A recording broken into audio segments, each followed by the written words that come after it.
Boa noite, que o nome do Senhor seja glorificado. Nós estamos mais uma vez aqui para podermos estudarmos a palavra de Deus. E hoje nós temos um tema mais que especial. Nós iremos falar sobre a unidade e o jugo desigual. Será que é possível a gente manter unidade com qualquer tipo de pessoa? Será que é possível a gente estabelecer conexão e caminhar ao lado de qualquer tipo de pessoa? Como que a Bíblia nos ensina e como a Bíblia nos orienta a lidarmos com a questão do jugo desigual?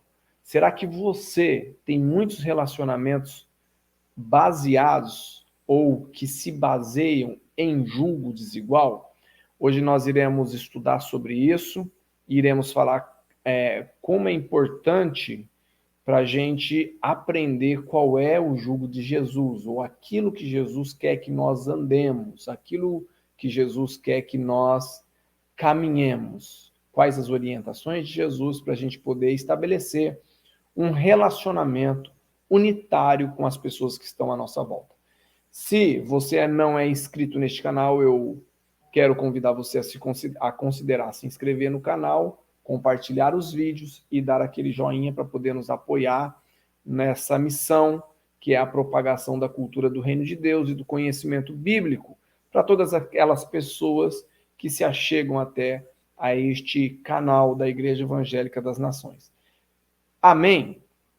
Então, eu gostaria de convidar você para estar orando comigo, falando com Deus, e a gente entrar já no estudo da palavra de Deus, que se encontra em 2 Coríntios, capítulo de número 6. Então, você já abra sua Bíblia em 2 Coríntios, capítulo de número 6. Nós iremos ler do verso de número 14, até o 2 Coríntios, capítulo de número 7, verso de número 3.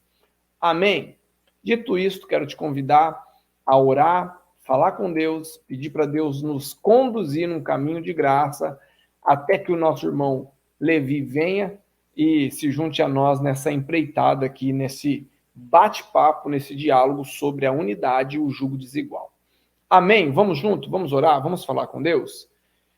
Querido Deus, eu quero te agradecer por mais esse momento, um momento maravilhoso de conhecimento da tua palavra, um momento maravilhoso de estudo, de revelação do entendimento do Senhor.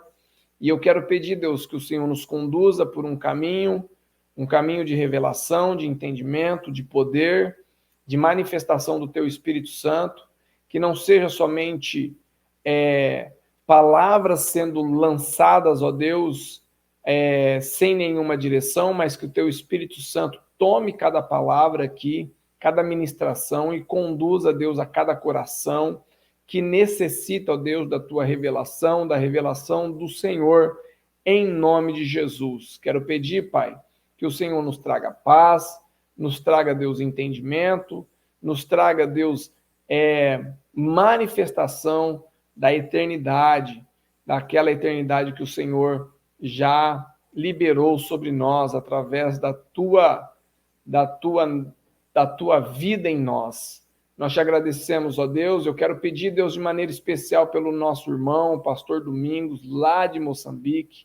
Quero clamar, Deus, pela vida da filha, que teve um acidente, sofreu um machucado no braço. Quero pedir que o Senhor possa estar confortando a família, abençoando, Deus, esse momento de recuperação, que eles possam ter, Deus, aí a restauração física da filha. Quero pedir também pela comunidade de Moçambique que tem sofrido com muitas chuvas. Quero clamar, Espírito Santo, e pedir que o Senhor nos conduza nessa missão, dando sabedoria, dando entendimento, apoiando esse irmão, essa igreja, em nome de Jesus. Quero clamar por isso, quero pedir por cada líder de corda, que eles possam entender, Deus, a posição deles, que eles possam entender, Deus, o lugar aonde Deus tem, o Senhor tem levantado eles, e que eles possam assumir cada posição com autoridade para poder impactar esta terra,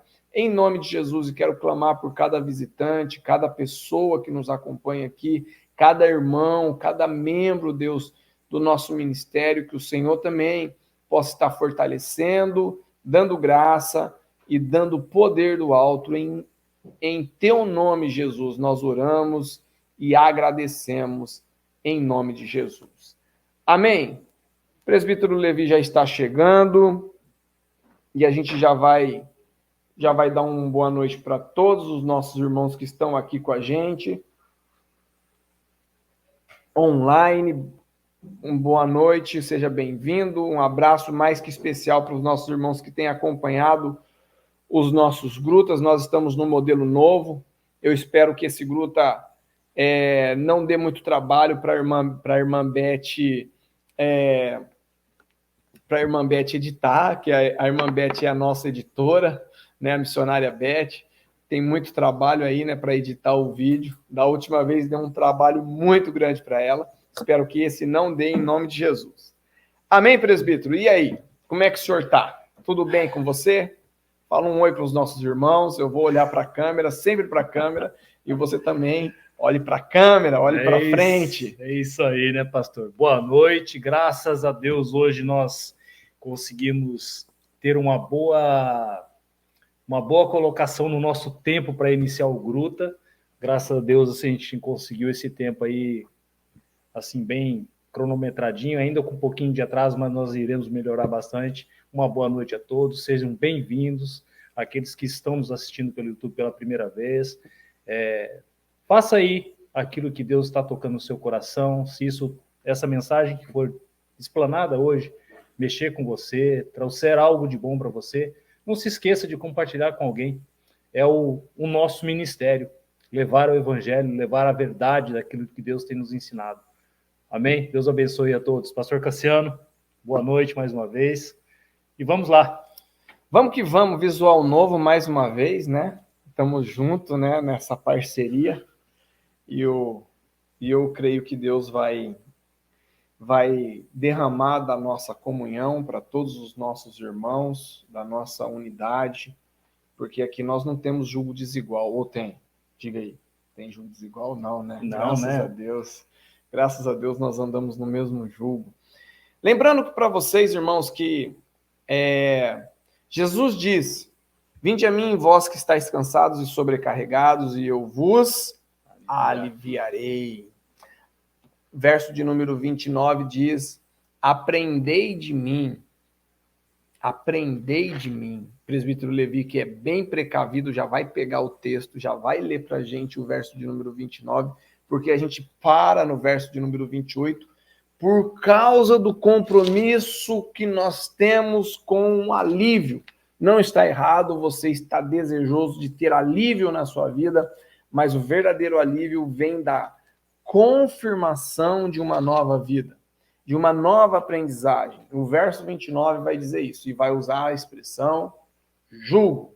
Vamos lá, verso de número 29, Mateus capítulo 11, verso de número 28 e verso de número 29. Amém. Mateus capítulo 11, versículo 28. Venham a mim todos os que estão cansados e sobrecarregados, e eu lhes darei descanso. 29. Tomem sobre vocês o meu jugo e aprendam de mim, pois sou manso e humilde de coração, e vocês encontrarão descanso para suas almas. Pois o meu jugo é suave e o meu fardo é leve. Meu jugo é suave, o meu fardo é leve. O meu peso, a minha medida, aquilo que eu tenho para a sua vida é suave e leve para você.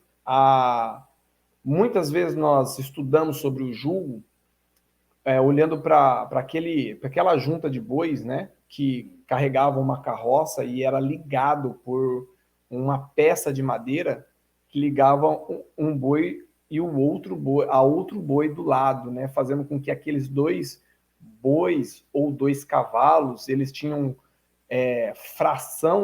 força suficiente para poder conduzir aquele peso, aquela carga. Então, daí nasceu a expressão motor de 8 cavalos, motor de 16 cavalos, 120 cavalos, e a ligação que nós vamos tendo para carregar aquela missão que Deus nos deu, aquele trabalho que Deus nos deu nunca acontece sozinho. Você não é um lobo solitário de uma missão solitária, você é um homem, uma criação, uma nova criação, chamado para poder pregar as boas novas de Jesus do lado de outras pessoas, e por isso Jesus está dizendo: aprendam de mim, pois o meu jugo é leve. E aí, esse jugo é importante a gente entender, porque ele aparece mais uma vez, agora nas palavras do apóstolo Paulo, e ele vai falar diretamente sobre essa questão do jugo desigual. Por quê? Muitas vezes nós colocamos pessoas do nosso lado que não têm o mesmo jugo e acreditamos piamente que essas pessoas vão nos ajudar a alcançar uma missão, e muitas vezes elas não vão nos ajudar, elas estão em um jugo diferente, em um propósito diferente, em uma caminhada diferente, e o apóstolo Paulo vai nos ensinar isso em 2 Coríntios, capítulo de número 6. Quer aprender, presbítero? Bora lá. Vamos lá, vamos nessa. Eu quero ter comunhão com os meus irmãos e eu quero promover aquilo que Jesus orou sobre a minha vida. Ele falou para que nós sejamos um. E ele quer que nós sejamos um como o Pai era um com ele. Olha que coisa mais linda. Não é mais eu vivendo, mas Cristo vivendo em mim, e agora não é mais o Levi vivendo, mas Cristo vivendo nele, e os nossos julgos se encontrando para que nós possamos ir adiante, vencendo as nossas dificuldades, e a igreja indo adiante, vencendo as dificuldades, porque todos nós estamos debaixo desta mesma aprendizagem. Estamos juntos? Vamos lá? 2 Coríntios, capítulo de número 6, verso de número 14. Diz assim: não se ponham em julgo desigual. Não se ponham em julgo desigual. Não se coloquem em julgo desigual. Não entre em relacionamentos que vão ser baseados na paridade da desigualdade de ideais. Olha bem o que Paulo está dizendo. Então vamos lá. Continuemos. Pois o que tem em comum a justiça e a maldade? Ora, como pode o homem da lei andar com o infrator? Vai haver uma ligação de corrupção. Se o homem da lei anda com o infrator, a única unidade que vai ter é a unidade da corrupção. Por quê? Porque o benefício desse relacionamento só pode trazer um mal-estar, ou um malefício. Ou que comunhão pode ter a luz com as trevas? Ou que harmonia há entre Cristo e Belial? Que há entre o crente e o descrente? Que acordo há entre o templo de Deus e os ídolos? Pois somos santuários do Deus vivo. Como disse Deus: habitarei com eles e entre eles andarei, serei o seu Deus e eles serão o meu povo. Portanto, saiam do meio deles e se separem, virem santos. Se virar santo é sinônimo de fanatismo, bora entrar nessa onda de ser fanático, porque nós precisamos nos separar da desigualdade. Isso é o que a Bíblia está dizendo, tá? Você tem liberdade de pensar o que você quiser, mas se eu quero andar no jugo de Jesus Cristo, eu preciso entender o que a Bíblia está dizendo. E o que a Bíblia está dizendo?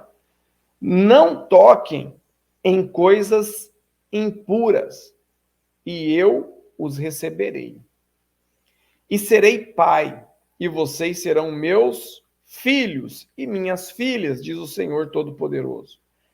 Amados, entrando no capítulo de número 7, porque eu acho que é de deveras importante para a gente poder absorver o conteúdo da carta, certo, presbítero? Sim.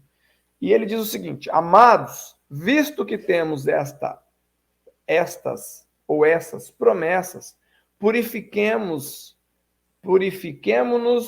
de tudo o que contamina o corpo e o espírito, e aperfeiçoando a santidade no temor de Deus. Verso de número 2, extremamente importante, apesar de haver uma ruptura temática na sua Bíblia, ainda está dentro desse conjunto.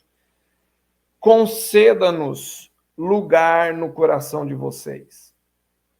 A ninguém prejudicamos, a ninguém causamos dano, a ninguém exploramos. Não digo isso para condená-los, já lhes disse que vocês estão em nossos corações para juntos morrermos ou vivermos. Vamos começar da parte de baixo. Conceda-nos espaço no coração de vocês. O que Paulo está dizendo? O que o apóstolo Paulo está dizendo para a igreja amada de Corinto, na sua segunda carta? Provavelmente depois do ano 55, depois da primeira viagem missionária, depois da igreja já ter sido formada, Paulo escreve uma segunda carta e provavelmente os ânimos já estão mais amenos, mas quem estudou 1 Coríntios sabe que a igreja de Corinto era uma igreja que tinha uma animosidade, uma divisão concentrada, muitas pessoas elegendo Cefas ou Apolo e outras defendendo Paulo, mas o pau estava atorando e a divisão era a base do relacionamento faccioso daquela igreja, e agora Paulo ele está fazendo um pedido para aquela igreja: conceda-nos espaço no coração de vocês. Conceda-nos espaço. Quando o apóstolo Paulo está dizendo isso, ele está dizendo: leve em consideração o que eu estou dizendo dentro do sentimento de vocês. Por quê? Porque eu não prejudiquei ninguém. Eu não expus ninguém. Paulo está dizendo isso. Eu não atrapalhei a caminhada de ninguém. Eu não machuquei ninguém. Eu não matei ninguém. Se eu fiz em um outro momento, como Paulo era o perseguidor da igreja. Ele tinha consciência do prejuízo que ele trouxe para a igreja, mas naquele momento de exposição da palavra de Deus, ele tinha consciência que ele não tinha feito nada disso. Ele tinha consciência de que ele não tinha trazido uma palavra para o mal das pessoas, e ele não entendia a resistência que as pessoas tinham da parte dele. Por que as pessoas resistem agora ao apostolado que eu estou exercendo no meio da igreja? Bom, por que as pessoas resistem? As pessoas resistem porque naturalmente elas têm resistência. O orgulho, né? Nós falamos da semana passada do pavonismo. Então, nós temos dificuldade de entender a hierarquia espiritual. Nós temos muita dificuldade. Nós temos dificuldade de entendermos a hierarquia familiar. Nós temos aí movimentos culturais que têm trazido muito desafio para dentro da igreja. Por quê? Porque esses movimentos têm a ideia de rotular a mensagem ao nível de trazer resistência para as pessoas. Por exemplo, quando a gente fala que o homem é o cabeça da esposa, já é tratado como uma mensagem machista, sexista, e sei lá qualquer outro istas que tem aí, o tal dos fobias, ou são os rótulos que as pessoas usam para poder classificar determinadas mensagens. Então, a Bíblia, que de machista não tem nada, na verdade, a Bíblia ela é humanista, ela traz a humanidade perfeita, é importante a gente falar isso. Ela é humanitária, melhor dizendo, ela não é humanista, perdão. Humanismo e o humanitário são vertentes diferentes. Nós vamos tratar disso em outro momento, não nesse momento, mas a Bíblia ela traz a essência do humano perfeito. Quando Adão peca, até Adão pecar, ele era o humano perfeito, o humano feito segundo a extensão de Deus, a perfeição de Deus, a imagem de Deus. E quando o pecado entra na humanidade, o humano se desconfigurou significativamente, para não dizer que foi totalmente desfigurado na sua essência natural, naquilo pelo qual Deus o fez. E quando Deus estabelece a hierarquia, presbítero, ele estabelece para poder trazer saúde relacional nos ambientes familiares, nos ambientes sociais, nos ambientes da vida. Porque imagina, hoje nós somos estourando 8 bilhões de pessoas dentro do planeta. Se não houver hierarquia, o que vai acontecer com o planeta? Imagina se cada um fizer o que passa na cabeça. Se cada um agir conforme a sua própria cabeça imagina que deve agir. O que você acha? Eu imagino que não precisa esperar das 8 bilhões de pessoas, mas basta dentro de casa. Dentro de casa? Já colocando dentro de casa, se cada um quiser fazer o que der vontade e achar que é melhor para si, já não vai dar muito certo. Boa. Já vai ter boa confusão. O presbítero salientou uma coisa importante. Já dentro de um ambiente, de uma instituição menor, que é a instituição base, né? Na verdade, a família ela é a instituição base, da onde nasce todas as instituições. Se cada um inventar de deixar o sapato jogado, de inventar de deixar a roupa jogada, inventar de usar todos os copos, inventar de usar todos os pratos, inventar de usar todos os talheres e colocar uma pessoa, rotular uma única pessoa como a pessoa que cuida da casa, lascou. Não é verdade? Aí a coisa vai embora. Então, veja bem, a anarquia como movimento social político, ele nunca deu certo em lugar nenhum. E não vai dar certo. Então, a hierarquia ela é fundamental para a sobrevivência do ser humano. O respeito hierárquico é fundamental. E aqui, tentando tirar todos os rótulos da palavra hierarquia, por quê? Porque a maioria das pessoas vão achar isso chato, vão achar isso retrógrada, né? Aquela palavra feia, retrógrada, né? Uma palavra difícil, como se nós fôssemos museus que estão aí, né? Somos os museus aí, os dinossauros da fé. Não, nós somos pessoas que entendemos a importância da hierarquia no ambiente da sobrevivência humana. Amém? Então, Paulo está dizendo o seguinte: abram espaço no coração de vocês. Abram espaço. Pondere, olhe bem para o ministério do líder de vocês, olhe bem para a vida da pessoa que está liderando a tua igreja, e aqui eu vou falar para você que anda comigo, olhe para a minha vida, olhe para a vida da Beth e diga, avalie de maneira bem clara quando é que nós fizemos algo para machucar qualquer tipo de pessoa, quando é que nós fizemos algo para escravizar ou para explorar ou para discriminar qualquer tipo de pessoa. Quando foi que isso foi praticado? Em nenhum momento. Mas quantas pessoas que estiveram à nossa volta e que não quiseram caminhar dentro da hierarquia que é pedida organizacional? Quantas pessoas quiseram, no meio de um evento, pegar o buquê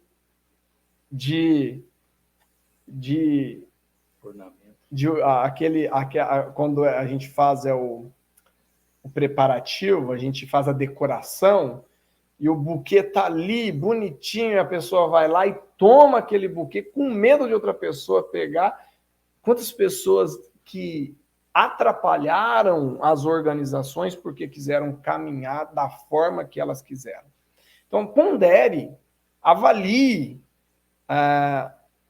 isso e veja se não é importante você dar um espaço de fala no coração, no teu coração, para a liderança que você tem, para os líderes que você tem. Por quê? Porque isso vai garantir a unidade relacional. Isso que Paulo está mantendo e está trazendo manutenção para um padrão de unidade. Olhando, então, para o texto, o que o texto está dizendo? Não se põe nhão. E aí, Você não pode se colocar em julgo desigual. Presta bastante atenção, meu querido e minha querida irmã, porque nós estudamos no culto de domingo sobre o discernimento da sabedoria e do andar no Espírito de Deus, o discernimento que nós recebemos na nova criação, a voz do Espírito que está dentro de nós, olhando e orientando a gente para entrarmos em relacionamentos de julgos iguais e não de julgos desiguais. Esse texto é muito usado quando um crentezinho ou uma crentezinha vem falar, pastor, amo tanto a pessoa, mas a pessoa não é da fé, não é disso, não é daquilo outro, e normalmente a gente já olha para o texto 2 Coríntios, capítulo de número 6, verso de número 14, cuidado, irmãozinho, cuidado, irmãzinha, para você não entrar em julgo desigual, para que você não sofra os danos de andar com uma pessoa que não tem a mesma fé. Então, bora olhar para isso, para ver se os nossos relacionamentos, mesmo aqueles que não são relacionamentos de casamento, não estão sendo baseados pela base da desigualdade de crença, que é muito importante. E aí, na semana que vem, se o presbítero me ajudar, nós iremos falar como era o método de Jesus se relacionar, como Jesus se relacionava com as pessoas. Então, vamos lá. Guarda aí, porque aqui a coisa é boa. Fala aí. É ou não é? É o tempo todo, o Espírito Santo falando com a gente, e não somente falando, mas minha oração é para que o Espírito Santo se revele a você, para que você tenha sabedoria, entendimento, e você possa viver nele. Então, vamos lá. Não se ponham em julgo desigual. Irmão, não cace sarna para se coçar. Esse ditado é um ditado muito válido. Não ande pela emoção de, vou fazer o bem que mal tem. Porque até no bem que a gente faz tem muita maldade. Até na bondade que fazemos tem muito egoísmo. Muitas vezes a pessoa faz o bem para poder tomar vantagem e dizer que fez o bem. Então, presta bastante atenção, tome cuidado. Aí, o apóstolo Paulo, para deixar claro o negócio, presbítero, ele falou o seguinte, vocês não estão entendendo muito bem o que é esse negócio de julgo, certo? Certo. Sim ou não? Sim. É muito complicado esse negócio de julgo? Então, vamos lá, então. Presta atenção que ele vai descrever de forma didática o que é julgo desigual, o que não é julgo desigual. Pois o que tem em comum, e aqui essa palavra é fundamental, grifa aí, comum. Você sabe o que é comum? Igual. Comum, num parâmetro, digamos assim, simples, é aquilo que todo mundo tem. É comum. Todo mundo tem. Muito bem. Você sabe de onde nasce a palavra comunhão? Do que todo mundo tem em comum. Todo mundo tem em comum. Da onde nasce a palavra comunhão?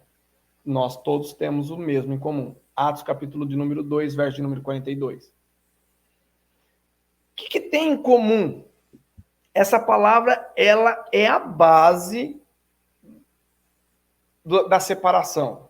O que tem em comum com a pessoa que está do teu lado? O que tem em comum com a pessoa que você está criando vínculo? O que tem em comum com a pessoa que você está deixando entrar no teu coração? O que tem em comum? O que tem em comum? O que comunga com você?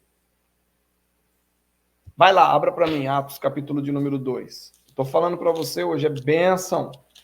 Bênção de Deus. Vai lá, Atos 2, 42. Tinham tudo. Eles se dedicavam ao ensino. Vamos lá. Atos 2, 42. Eles se dedicavam ao ensino dos apóstolos e à comunhão, ao partir do pão e às orações. Todos estavam cheios de temor e muitas maravilhas e sinais eram feitos pelos apóstolos. Pode ler mais um. Os que criam mantinham-se unidos e tinham tudo em comum. Tinham tudo em comum, o mesmo padrão de vida. A gente chega às vezes na igreja, tem gente que fala assim, ai, pastor, não gosto da fulana porque passa perfume e tal. Mas o que eu tenho a ver com isso? Isso aqui não é problema pastoral, isso é problema pessoal. Você está entendendo? São problemas pessoais. As pessoas elas se destroem por causa dos problemas pessoais, dos gostos pessoais.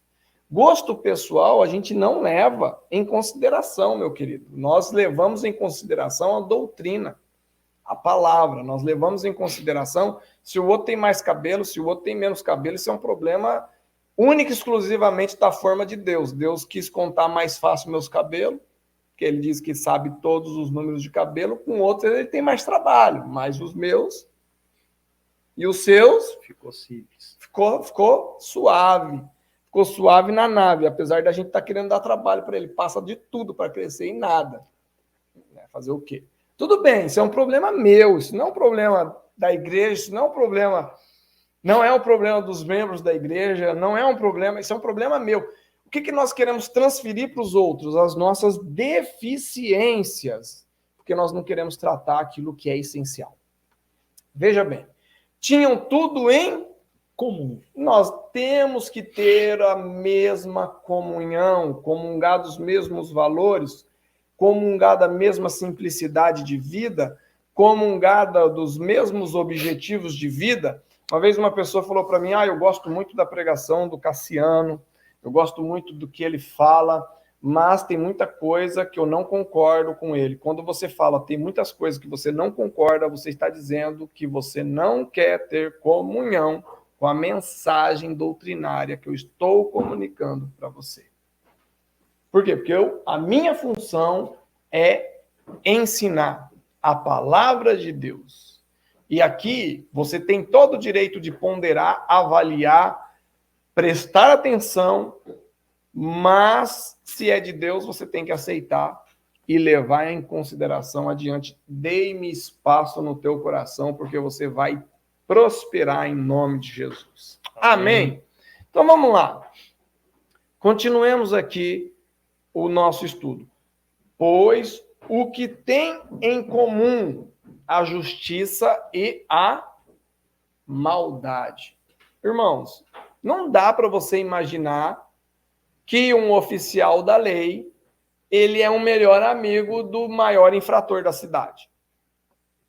Não dá para imaginar que esse relacionamento é o relacionamento do chá da tarde. Que tipo de conversa há nesse relacionamento?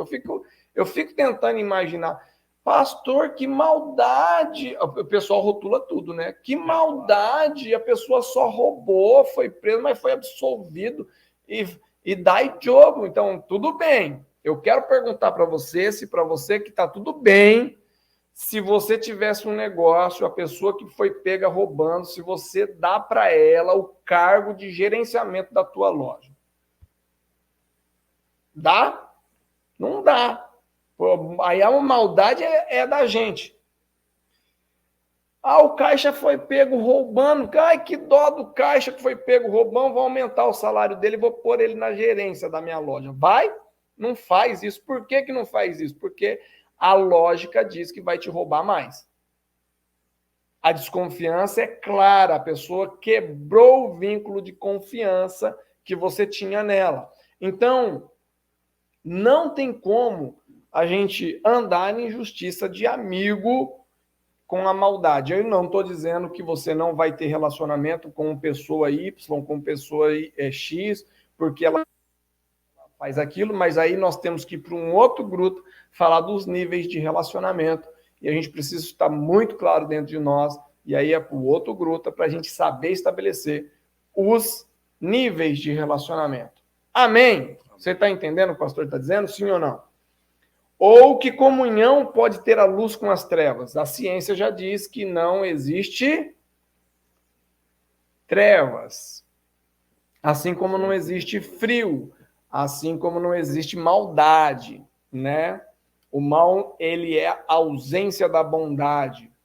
Assim como o frio é a ausência do calor. Por quê? Porque o que existe é o sol, a fonte de energia e de calor para aquecer tudo aquilo que está próximo. Aliás, a Terra foi feita num plano perfeito para que nós existíssemos dentro da Terra. Por quê? Porque 1 centímetro de distância da Terra do sistema solar seria o suficiente para a gente não existir e o planeta Terra não subsistir, porque não haveria vida na Terra. Dito isto, o que Paulo está dizendo é que nunca vai haver harmonia entre o esplendor da luz, porque a luz existe, e as trevas, que é a ausência da luz. Só vai haver trevas se houver ausência da luz. Ou, melhor, só vai haver, exatamente, trevas se houver ausência da luz. Amém? Não há comunhão. Você não vai conseguir colocar no mesmo espaço, você não vai conseguir fazer uma sombra com frisos, você nunca vai conseguir, porque sempre vai ter limites, lítrofes, que vão separar luz de trevas. São margens que vão delinear os limites para que aquelas trevas existam, para que aquela luz exista, para que aquela luz reflita. Então, se há trevas, se há expressão da maldade, há julgo desigual. Vamos continuar o texto. Vocês não estão entendendo ainda? Então vamos chutar o pau da barraca, como diz na expressão bem brasileira. O Paulo diz: vocês não estão entendendo ainda, eu vou explicar de uma vez por todos. Vocês conhecem Cristo? Diga aí no comentário, sim ou não? Quem conhece Cristo, diga, sim, conheço Cristo. Quem conhece Cristo? Quem não conhece Cristo? Sabe, Cristo, ele não tem nada a ver com esse tal de ser humano aqui, dessa criação, ser humano não, mas dessa criatura chamada Belial. Agora vamos lá, quem que é esse tal de Belial? Você sabia que o tal do Belial aparece 27 vezes no Velho Testamento? 27 vezes? Belial. Belial é uma expressão de uma entidade demoníaca cananeia. Na cultura cananeia, Belial era uma entidade, uma das 80 entidades espirituais de maldade. Então tem Baal, Belial, Beuzebu e uma série de outros afiliados e consorciados da maldade, por assim dizer. Então, quando Paulo fala sobre Belial, ele está falando de algo que todo mundo sabia. O que vem a ser esse Belial na tradução mais literal? Inútil e malvado. É uma entidade inútil e malvada. A única qualidade desta entidade é tornar o ser humano inútil e malvado. Então, quando Jesus ele é colocado no pé de igualdade com Belial, você está falando que Jesus é inútil. Ah, meu Deus, a gente já tem que começar a orar para se arrepender. Ficou sério o negócio aqui. Você está entendendo? Quando Paulo fala assim, o que tem? Podia ser qualquer outro demônio. Podia ser qualquer outra entidade. Podia ser o Beuzebu, que era uma figura mais conhecida dos estudiosos da palavra de Jesus Cristo, dos estudiosos da palavra de Jesus Cristo, mas não é o Belial, que a gente nunca ouviu falar. Na verdade, a gente não ouviu porque a gente não lê com detalhes a Bíblia, porque tem 27 vezes, pelo menos 15 delas se referindo aos filhos de Belial. No Novo Testamento eu vou falar para você só uma expressão que se encontra em Provérbios, capítulo de número 6, o presbítero vai abrir. E aí, meu querido, Paulo está dizendo assim, o que tem a ver? O útil Jesus, que é o Cordeiro, que tira o pecado do mundo, que é o Rei, é o Kyrios, o Senhor, o que ele tem a ver com o Belial, o inútil, ou o malvado? O que ele tem a ver? Não tem nenhuma expressão. Lê lá, filhos de Belial,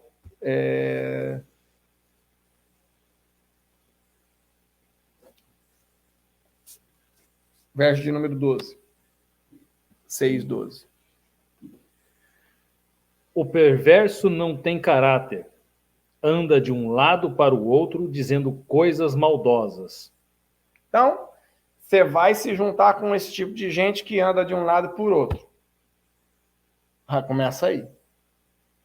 São os inúteis. E uma comunidade constituída de inúteis, elas não consegue ter unidade útil, unidade produtiva. Por quê? Porque a gente começa a ter um relacionamento com pessoas que andam de um lado para o outro, e a palavra perverso aqui, ela aparece oriunda de Belial, que significa sem Beli e Ial, valor, ou o perverso, aquele que não tem valor algum, aquele que é inútil, aquele que faz maldade, não tem produtividade. Imagina, uma pessoa inútil, ela é o contrário da produtividade. Ele anda de um lado para o outro, soprando para lá e para cá, caçando uma pessoa para poder emprestar a sua utilidade para ele consumir. Então, cuidado para você não estar entregando a sua utilidade para pessoas que são inúteis. Cuidado. Tome muito cuidado com isso. Porque essas pessoas não estão filiadas em Cristo, elas não estão em comunhão com Cristo. Então, Paulo, ele é muito assertivo em usar essa expressão, essa entidade, que é uma entidade inútil ou malvada, que a base é sem utilidade e só pratica maldade, não tem nada a ver com Cristo. Então, tome muito cuidado com esse tipo de filiação. E aqui, nesse texto de outro exemplo, os filhos de Eli, eles são considerados filhos de Belial, filhos da inutilidade. O sacerdote Eli também tem um exemplo de filiação. Os filhos deles, em vez de ser filhos de Yahvé, ou de Javé, o Senhor dos Exércitos, eles se transformam em expressões de filhos da inutilidade. Olha como isso é muito sério.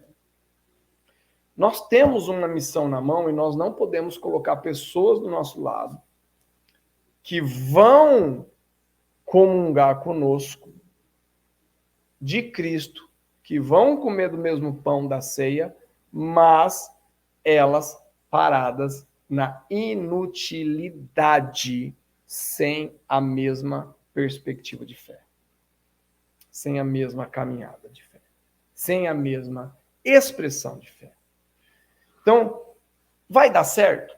Não vai dar certo. E por que não vai dar certo? Porque nunca vai ter gente do teu lado que vai te ombrear naquela missão que Deus te deu. E isso é terrível para quem quer produzir. Sempre confiando em Deus, crendo em Deus, mas quem está do lado não está contribuindo com aquilo que deveria contribuir para que todos pudessem tracionar a carroça, a caminhada, a divisão de pesos e medidas aí, presbítero. O que você gostaria de salientar aí? Coisas importantes que a gente vê a respeito do jugo desigual, né? Quando o pastor falou sobre a respeito do primeiro detalhe do jugo desigual, ou do jugo, né? Que seria utilizado nos animais para se fazer arar a terra, né, antigamente. Hoje já não se usa mais. Se bobear, nem os próprios fazendeiros hoje em dia sabem mais o que é jugo, né? Mas você imagina uma carroça que ela tem um jugo para 2 bois e ela está sendo utilizada apenas um boi. Isso traz uma desigualdade, um desequilíbrio, uma maneira difícil de se arar a terra, ou seja, não vai ter um alinhamento no arado. Então, possivelmente vai ser traçado. Quem está carregando o arado não consegue, né? Vai se puxar para um lado, ele vai ter uma tendência para ir para um lado e não seguir num caminho que deveria estar seguindo para se fazer uma boa plantação. Então, tirando nesse pensamento do jugo desigual, dentro da comunidade cristã, ou nós como cristãos vivendo num período de jugo desigual, nós estaríamos fazendo o quê? Preparando a terra para colocar sementes, mas pendendo para um lado e não para o centro, que seria a nossa lida para Jesus Cristo. Buscando aquele caminho de verdade e constância sempre na verdade do Evangelho. Então, tendo a pensar dessa forma do jugo, nós precisamos estar, como o pastor falou aqui, eu preciso ter alguém para me ombrear. Sim. Aonde entra a parte do comum. Sim. Né? Então, eu tenho algo em comum com você e eu vou estar trabalhando dessa forma para que nós possamos buscar a ter um caminho reto, não desalinhado, Verdade. que vai para a direita ou vai para a esquerda, mas que ele permanece sempre na mesma trajetória, desde aquilo que foi o princípio da qual Deus criou o homem, né? Para se manter em uma perfeita comunhão com ele. É isso aí. Então, o texto ele vai falar sobre essas questões, e aí nós temos mais uma questão séria aqui, né, presbítero? Falando sobre a renúncia. A nova vida, ela traz um poder de renúncia, uma resistência a velhas atitudes, aos velhos hábitos. Então, ele vai falar no verso de número 16, entrando agora no problema dos coríntios, né? Ele fez aquela introdução, mostrou todos os detalhes de maneira muito clara, muito óbvia. Não tem como a gente viver com Deus querendo ainda praticar coisas da velha natureza. Não tem como. Não é congruente. Não se encaixa numa metodologia espiritual. E isso vai trazer problema. E ele diz o seguinte, que acordo há, e aqui a palavra acordo, ela entra de uma maneira assim... que aperto de mão há entre o templo de Deus e os ídolos? Nenhum. Nenhum. Pois somos santuários do Deus vivo. Como disse Deus, habitarei entre eles, e entre eles andarei, serei o seu Deus. Então, aí a gente começa a perceber, presbítero, por que a igreja tem tanta dificuldade, muitas vezes, de ter Deus no meio da igreja, no meio da comunhão, no meio do louvor, no meio da comunidade, porque ainda há uma insistência e um empoderamento aí de uma tentativa de ser uma nova criatura, e as pessoas elas estão tentando sem ser, sem realmente ser. Deus não chamou a gente para tentar ser uma nova criatura, Deus chamou a gente para ser uma nova criatura. Deus chamou a gente para viver a revelação do Evangelho. Deus chamou a gente para trazer à existência aquilo que não existe. Meu irmão, se você está preso, você tem que trazer à existência. Se você crê em Jesus, se Cristo te comprou pelo sangue do Cordeiro, você Amém. Tem que crer nele e trazer à existência essa nova criatura e resistir à velha criação. É uma resistência constante, direta e reta. As tentações estão aí o tempo todo, margeando, a escuridão margeando a luz que há em nós, né? Sempre na linha lítrofe, limite de entrar na nossa vida, de invadir a nossa vida. E essas margens, elas precisam ser esgarçadas pela luz. Elas precisam ser expandidas pela luz. Essa é a ideia. O transbordo de Deus precisa estar em nós para que nós possamos viver. Não dá para viver com uma unção insignificante da presença de Deus. Não dá para se contentar com um copo meio cheio ou com um copo meio vazio. Depende do ponto de vista. Estamos cheios ou estamos vazios? A verdade é que se você está meio cheio, nós estamos vazios. Essa é a verdade, porque nós precisamos viver em algo sobrenatural, sobre-humano. E aqui eu não estou dizendo que andar no sobre-humano é andar lidando com as suas misérias.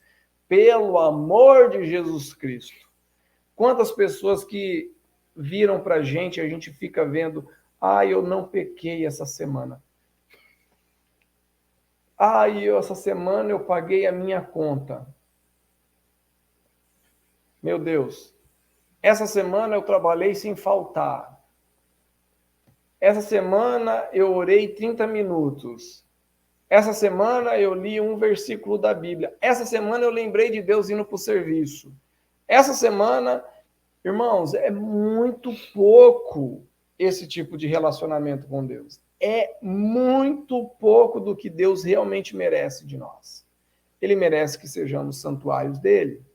Ele merece que nós sejamos casa dele. E como casa dele, nós precisamos estar limpos e adornados por ele. Porque ninguém gosta de morar numa casa que não é arrumada por ele. Imagine que a sua casa é arrumada pelo seu vizinho. Não vai dar certo. Você entra na sua casa, mas quem tirou essa televisão do lugar? O vizinho veio aqui e arrumou. Ah, o vizinho não gostou da sala do jeito que estava, ele mudou a sala.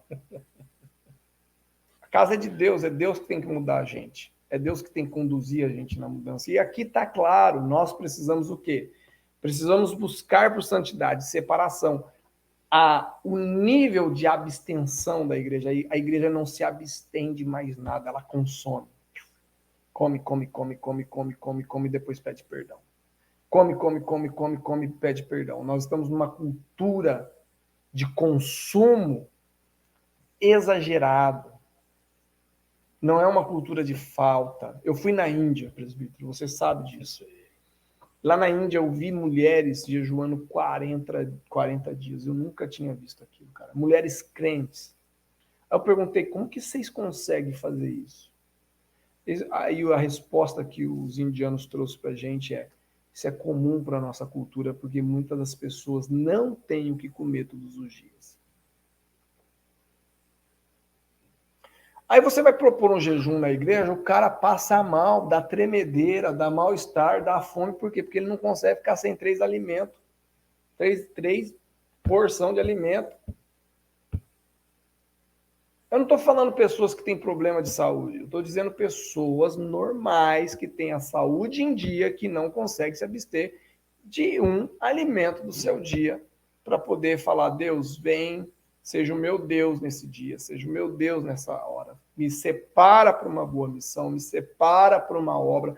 Eu quero me abster dos meus prazeres. Não, parece que a igreja ela entrou em um encantamento em que ela tem que viver com Jesus para poder viver todos os prazeres da vida.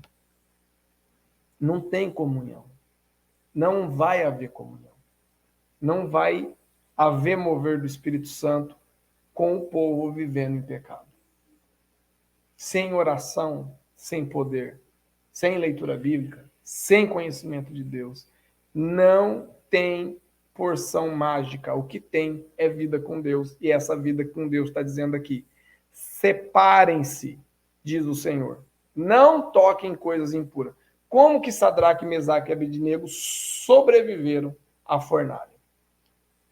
Aí não pode ter um foguinho que o povo sai todo sapecado. Mas sai por quê? Porque a cova dos leões. Só vou comer verdura. Você, não consigo, eu tenho que comer quanto que era a proteína? 50 gramas de proteína. O seu próprio corpo tem a proteína suficiente para a sua subsistência. Isso é a teoria do jejum intermitente. Seu corpo se alimenta da sua própria proteína. Vocês estão entendendo? Está entendendo o que o pastor está dizendo? Então, assim, nós somos filhos de Deus. Eu rogo a vocês que vocês ponderem o relacionamento de vocês dentro da base da filiação com Deus. Das linhas lítrofes, limite do relacionamento com Deus. É só isso. Pondere se há necessidade de você dar um espaço para essa palavra no teu coração. Pondere se você precisa se encontrar com Deus, porque nós estamos aqui para te conduzir nesse caminho. Quantas alianças de jugo desigual você foi fazendo ao longo da sua vida, e essas alianças estão cobrando você. Eu poderia dar um monte de exemplo de alianças de jugo desigual na Bíblia. Poderia dar, por exemplo, os navegadores de Jonas. que levou ele para um outro lugar que não que Deus queria. Era só Jonas no barquinho. Você está entendendo? Às vezes a gente vai colocando pessoas na nossa vida que não vai fazer a gente chegar do outro lado da margem daquilo que Deus quer. E essas pessoas vão cansando, vão desgastando, vão deixando a caminhada muito significativamente sofrível. Pondere nisso, meu irmão. Tá pesado para você? Como que tá? Como que você está? Pense se não são julgos desiguais que você e eu muitas vezes estamos carregando nas nossas costas. Como está a sua casa, sua família? Como está o relacionamento com seus filhos? Se não há julgo desigual na orientação deles. Avalie, ore e peça poder do Espírito Santo para que você possa vencer. Foi edificado até aqui? Foi bom para você? Valeu um joia, um comentário, um bate-papo bom? Foi aí, presbítero. O que você achou? Bom, muito bom. Uma visão diferente dos julgos desigual, né?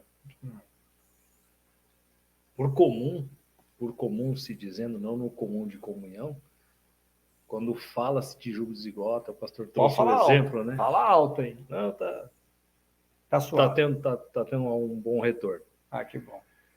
Aí nós pensamos já automaticamente na questão do relacionamento matrimonial. Sim. Que é o lugar mais importante de julgo, né? Já pensa dessa forma. Você vai ver que a pessoa na vida. Mas assim, algo além disso é o relacionamento em geral. Em geral. Em geral, porque o nosso convívio com os outros seres humanos é necessário e é importante nós termos essa qualidade de relacionamento na visão do julgo desigual. Como crentes, como filhos de Deus, como separados por crer na palavra de Deus, nós temos que buscar entender isso de uma forma fora desse somente conjugal. Sim. As nossas amizades, os nossos relacionamentos em todos os sentidos de trabalho, escola, lazer, seja onde for. Nós temos que tomar todos esses cuidados. Sim. É um peso bem pesado aí na nossa vida. Vamos fazer então uma enquete aqui, presbítero? Deixar aqui para o pessoal colocar no comentário aqui no YouTube, assim que o vídeo for levantado, né? Assim que diz. For pro ar. Nós já estamos no ar, mas o vídeo vai pro ar. O que você acha de aprender sobre como se relacionar com as pessoas? O modelo de Jesus em seus relacionamentos. Como que Jesus classificava as pessoas? As linhas de limites ali que Jesus colocava em cada relacionamento. Se você quer que a gente estude isso na quarta-feira que vem, você vai deixar aqui no comentário que isso é relevante e importante para você. Nós vamos entender que vocês querem aprender sobre isso. Amém? Amém. Feito esse acho que é nada mais justo, né, de deixar eles saírem do anonimato, falar com a gente, de repente, né, tem bastante coisa que a gente pode aí interagir. Não é verdade? Meus queridos irmãos, nós estamos chegando ao fim, graças a Deus, de mais uma jornada, de mais um período extraordinário de estudo da Palavra de Deus. Eu realmente louvo a Deus por tudo isso, não reputo isso à capacidade do intelecto humano, mas sim à capacidade do dom e do próprio desejo do Espírito Santo falar com cada coração, inclusive com o meu, sobre esses assuntos, para nos orientar, para nos direcionar. E eu quero pedir para você uma parcela significativa aí de contribuição, que você deixe seu like, que você compartilhe o vídeo e que você avalie se vale a pena se inscrever ou não no canal. Você tem liberdade de estar conosco, o nosso canal não tem a pretensão de monetizar, nós estamos aqui, se acontecer, amém, se não também, amém. O nosso objetivo é edificar cada pessoa que passa por aqui com uma porção da palavra de Deus e com uma revelação transformadora do Espírito Santo para cada vida aí, iluminando, transformando e trazendo paz para esta jornada. Nós estamos na jornada. Você está na jornada? Então precisa estar equipado com a palavra de Deus. Amém. Amém. Presbítero Levi, você pode conduzir uma oração para encerrar esse momento? Amém. Em nome de Jesus. Amém. Pai amado, em primeiro lugar, eu quero te dar graças, Senhor, por esta oportunidade de estarmos aqui, Senhor, recebendo essa palavra que o Senhor trouxe, pôde revelar a nós, ó Pai, no nosso coração, trazendo, ó Pai, esse entendimento e a importância, Senhor, de termos equilíbrio nesta unidade, de termos equilíbrio, Senhor, neste relacionamento, que possamos viver, ó Pai, um relacionamento num jugo igual, onde nós possamos trilhar sempre da mesma maneira, no mesmo foco, com o mesmo intuito, buscando sempre, Senhor, estar dentro da verdade, daquilo que o Senhor tem trazido para nós a cada momento. Obrigado, Senhor, pela vida do pastor Cassiano, que conduziu, ó Pai, e trouxe essa palavra através do Teu Santo Espírito, pode trazer, ó Pai, esse ensinamento tão maravilhoso. Que assim possa estar sendo a cada dia mais acrescentado sobre a vida dele, sobre a vida de sua família, a cada um dos nossos irmãos, Senhor, que esteve conosco nesse vídeo, que esteve participando aí, aqueles que estarão assistindo, Senhor, a posterior, através do canal do YouTube, que o Senhor possa estar levando essa palavra, ó Pai, e acrescentando, ó Pai, ainda mais desta porção sobre a vida de cada um. Em nome de Cristo, ó Pai, seja louvado e honrado o Teu nome. Amém. Amém. Meus queridos irmãos, se você é aqui de Ande ou aqui da região, que está nos assistindo pelo YouTube, quero convidá-los a participar com a gente nos nossos cultos, né? Todos os domingos, às 10h15 da manhã e às quarta-feiras aqui. Sexta-feira nós temos um momento de oração. O presbítero Levi já vai se deslocar lá para a gente encerrar, dar um tchauzinho pro pessoal. Até mais, Deus abençoe a todos. Uma boa noite, fiquem com Deus. Obrigado, presbítero, Deus abençoe. Então, quero convidar vocês a estar conosco nos nossos cultos de celebração, estar aqui com a gente, procurando essa comunhão, ser comum uns aos outros, ter a koinonia certa, né? A comunhão certa, aquela que vem de Deus. Amém? Forte abraço a todos vocês, fiquem com Deus e até a próxima. Tchau, tchau.